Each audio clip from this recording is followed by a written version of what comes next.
मित्रों, पुनः एक बार फिर से स्वागत है अपने इस YouTube चैनल सशक्त वॉइस में। बंधुओं, जाने इस वीडियो के माध्यम से कि घटोत्कच के मरने पर आखिर भगवान श्री कृष्ण खुश क्यों थे, जबकि घटोत्कच पांडव के पक्ष से ही युद्ध करता था।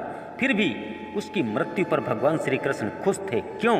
दोस्तों, इसीलिए महाभारत के हर रहस्यों को सब कोई इतनी आसानी से समझ नहीं पाता, क्योंकि वाकई में महाभारत के रहस्य बहुत रहस्यमय होते हैं। इसलिए दोस्तों, आप बने रहे वीडियो के अंत तक। मैं आपको घटोत्कच के जन्म और मृत्यु दोनों के ही प्रसंग कम से कम शब्दों के साथ बिल्कुल सरल भाषा में आप तक पहुंचाने का प्रयास करूंगा। दोस्तों, महाभारत युद्ध में पांडव पक्ष से घटोत्कच जैसे अनेकों राक्षसों ने युद्ध किया था।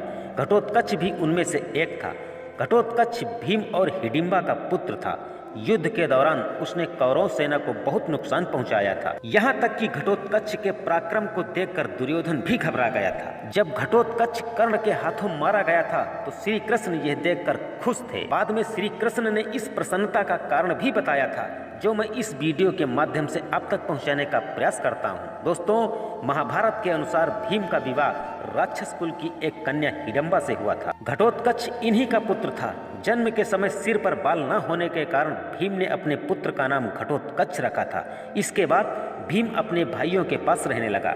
माता से ही घटोत्कच ने मायावी विद्याएं प्राप्त की। भीम और घटोत्कच की मुलाकात एक दिन जंगल में हो गई, जब घटोत्कच बलि के लिए मानव की तलाश कर रहे थे। बाद में जब घटोत्कच को भीम के बारे में पता चला तो उसने क्षमा मांगी और अपने योग्य काम के बारे में पूछा। तब भीम ने कहा था, समय आने पर मैं तुम्हें अवश्य याद करूंगा। उस समय तुम मेरी सहायता के लिए आ जाना। वनवास के दौरान जब पांडवों को गंधमादन पर्वत पर जाना था तो उस समय घटोत्कच ने ही अपने कंधों पर बैठाकर आकाश मार्ग से उन सभी को सुनिश्चित स्थान पर पहुंचाया था। एक कथा के अनुसार जब युधिष्ठिर ने इंद्रप्रस्थ राज्य बसाया था तो राजयश यज्ञ का आयोजन किया था। यज्ञ के नियमानुसार युधिष्ठिर ने भीम, अर्जुन, नकुल व सहदेव को अलग अलग दिशाओं में भेजकर सभी राजाओं से कर लाने को कहा। जब सहदेव दक्षिण दिशा की ओर चलते चलते समुद्र तट पर पहुंच गए तो आगे जाने के लिए कोई भी मार्ग न देखकर उन्होंने घटोत्कच को याद किया।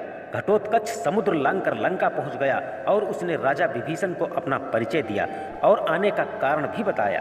घटोत्कच की बात सुनकर विभीषण अति प्रसन्न हुए। उन्होंने कर के रूप में धन देकर उसे लंका से सम्मान पूर्वक विदा किया। जब कुरुक्षेत्र के मैदान में कौरव और पांडवों के बीच युद्ध होना तय हो गया, उस समय घटोत्कच ने पांडवों की ओर से युद्ध भी किया। घटोत्कच अपनी मायावी विद्या और पराक्रम से कौरव की सेना में खलबली मचा दी। कौरव की सेना में अलम्बुस नामक एक राक्षस था। वो भी घटोत्कच की तरह ही विद्याएं जानता था। घटोत्कच अलम्बुस के साथ भयंकर युद्ध किया। अंत में घटोत्कच ने उसका वध कर दिया।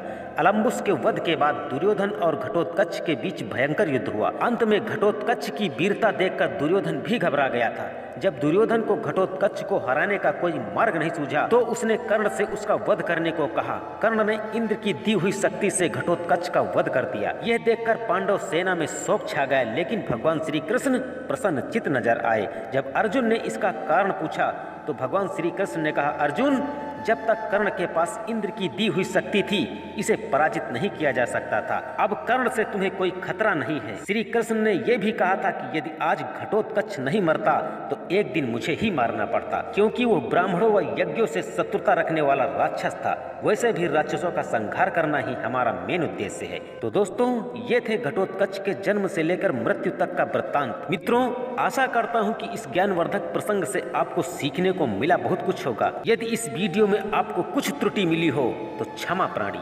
धन्यवाद।